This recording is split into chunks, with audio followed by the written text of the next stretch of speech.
Corona का कहर थमा नहीं, अब इबोला का बढ़ रहा संक्रमण। WHO ने चिताया, बीमारी से लड़ने में धन की कमी बनेगी रोड़ा। कोरोना काल चल ही रहा है, अब कुछ देशों में इबोला का प्रकोप भी बढ़ने लगा है। विश्व स्वास्थ्य संगठन ने इसके बारे में चिताया है और साथ ही इस बीमारी से लड़ने में आने वाली धन की कमी के बारे में चेतावनी भी दी है। विश्व स्वास्थ्य संगठन WHO की ओर से बताया गया है कि इन दिनों कांगो लोकतांत्रिक गणराज्य में इबोला संक्रमण के मामले बढ़ रहे हैं। ये भी कोरोना वायरस की तरह ही एक घातक बीमारी है। इससे लड़ने के लिए धन की आवश्यकता होगी। इस वजह से इससे निपटने के लिए दुनिया के देश तैयारी कर लें।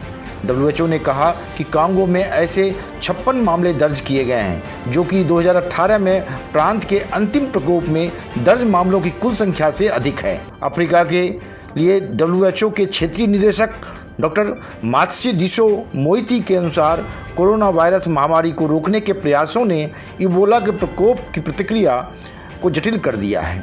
मोइती ने कहा, हमें कोविड-19 को अन्य दबाव वाले स्वास्थ्य खतरों से निपटने के लिए परेशान नहीं होने देना चाहिए।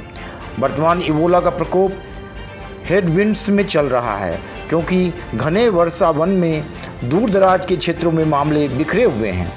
WHO ने एक बयान में कहा कि उसने इबोला के प्रकोप से निपटने के लिए $1.75 मिलियन जुटाए हैं, लेकिन यह केवल कुछ और हफ्तों तक ही चलेगा। मोइती ने टीकाकरण, परीक्षण, संपर्क, अनुरेखण, उपचार और स्वास्थ्य शिक्षा के साथ मदद के लिए अतिरिक्त धन का आह्वान किया। इबोला की वजह से मौतें भी बढ़ रही हैं। WHO के आपातकालीन स्वास्थ्य कार्यक्रम के कार्यकारी निदेशक डॉक्टर माइकल रयान ने इबोला पर बड़े पैमाने पर काम किया है। उन्होंने कहा कि रविवार तक इबोला के मामलों की पुष्टि से 17 मौतें हुई और 3 संदिग्ध मामले भी थे। उन्होंने कहा कि अभी इस संक्रमण से मरने वालों की संख्या कम दिख रही है, मगर इनके फैलने का खतरा काफ़ी अधिक है। स्वास्थ्य श्रमिक दूर दराज के इलाकों में जाकर इन संक्रमितों मरीजों का पता नहीं लगा पा रहे हैं। कई लोग संक्रमित तो हैं, मगर वो सामने नहीं आ रहे हैं। इस वजह से इनकी सही संख्या का पता नहीं चल पा रहा है, मगर ये तय है कि कोरोना की तरह ही इबोला से भी संक्रमित मरीजों की संख्या बढ़ रही है। One of the lessons from the recent Ebola outbreak in the Eastern Democratic Republic of the Congo, which was declared over last month, is that contact tracing can be done even in the most difficult circumstances with security problems.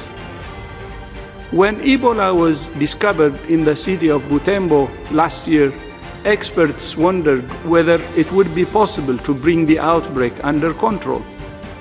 But against all odds, the outbreak was stopped in large part because the government, WHO and partners invested heavily in contact tracing, isolating suspected cases and treating those that became sick.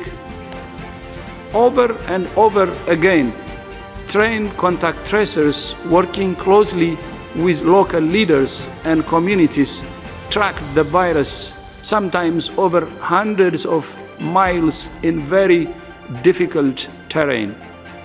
Ebola and COVID-19 are different viruses, but the principle is the same.